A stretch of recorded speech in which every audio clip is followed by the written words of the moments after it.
Intinya gini, kalau secara kinerja betul sekali Pak Shane, ya sampai kuartal 3 kemarin, baik itu yang memang sudah terbukukan ataupun yang masih sifatnya uang muka pelanggan, liabilitas yang tadi Pak Shane sebutkan, maka pada saat ini dan juga ke depannya itu kemungkinan kinerjanya pendapatan dan juga laba bersihnya BSDE ini bisa sangat besar ya.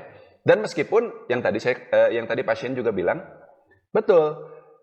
Masalahnya begini ya, BSDE itu meskipun namanya Bumi Serpong Damai, nama perusahaannya, tapi isinya bukan hanya BSD City, bukan hanya BSD yang di Tangerang itu, tapi seluruh unit-unit properti milik grup Sinarmas yang sangat banyak di seluruh Indonesia, termasuk ITC, termasuk Plaza Indonesia, Pak Shane Santoso. Plaza Indonesia yang di sebelahnya Grand Indonesia di Bundaran HI itu miliknya Sinarmas, dibeli sama Sinarmas dulu, milik pihak lain, dibeli, dimasukkan juga ke BSD.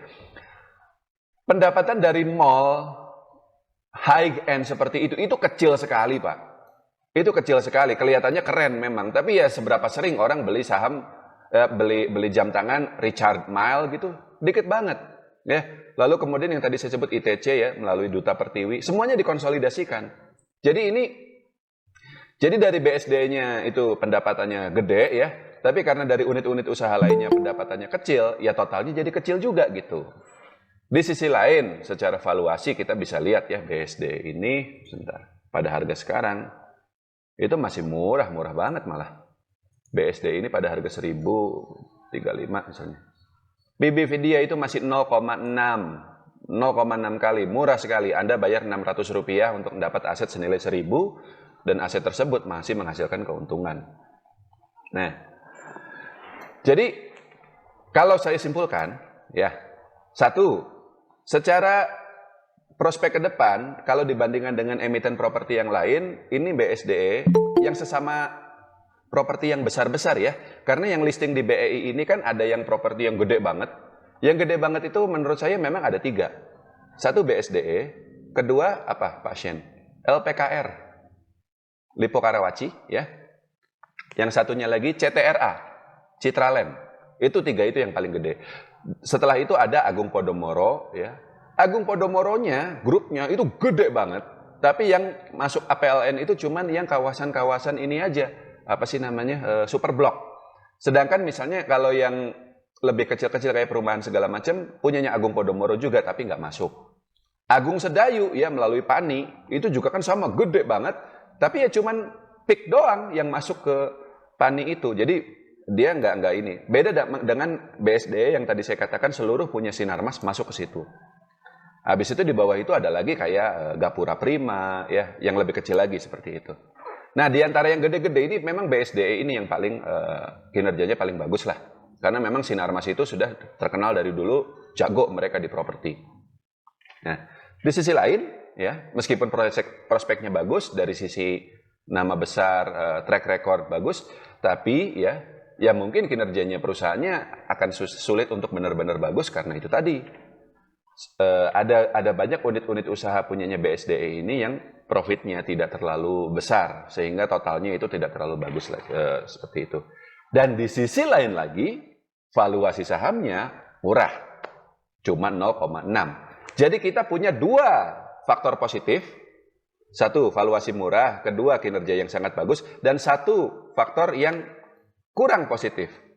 Kinerja perusahaan tidak akan terlalu profit karena ada unit-unit usaha yang kontribusinya tidak terlalu besar. Jadi dari sisi ROE, Pak Shane, saya tidak bisa mengatakan bahwa ini kan terakhir ROE dia cuma 6,5% ya. Ya kecil lah kalau kita mau boleh jujur ya. Kan kita pengennya ROE 10% dong minimal atau 15%. Nah bisa nggak nih ROE-nya jadi 10%? Ya susah, Pak Shane. Susah untuk ke situ, atau 12% susah. Tapi kalau ke depan kinerja perusahaan masih tumbuh dan ROE-nya tumbuh menjadi 9% saja, ya itu sahamnya mungkin bisa naik lah, karena memang valuasinya udah murah banget.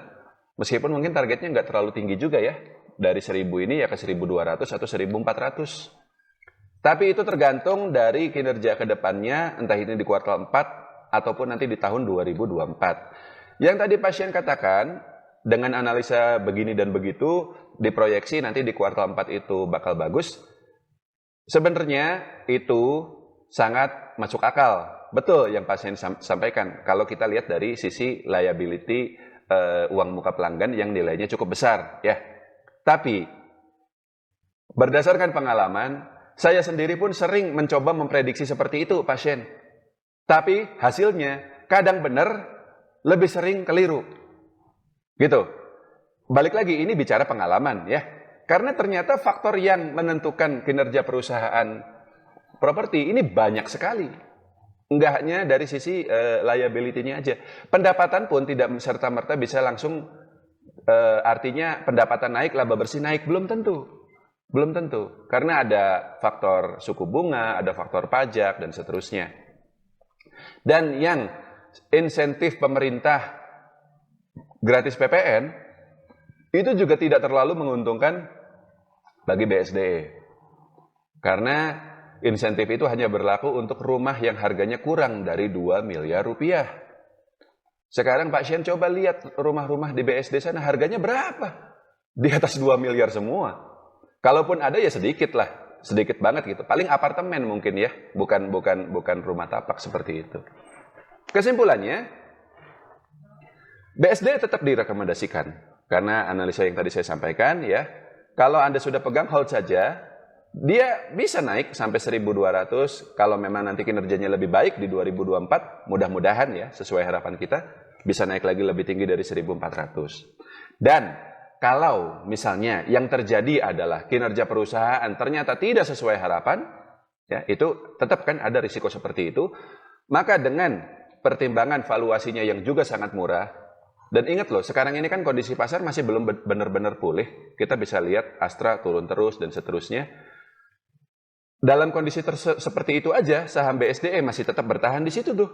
Coba perhatikan saham-saham properti yang lain, udah pada jeblok semua. Kenapa BSD tetap bertahan di situ di 1000-an? Karena memang kinerjanya tidak jelek. Tapi kalau misalnya ke depan kinerjanya ternyata ya jadi jelek gitu ya, seperti itu. Ada risiko seperti itu.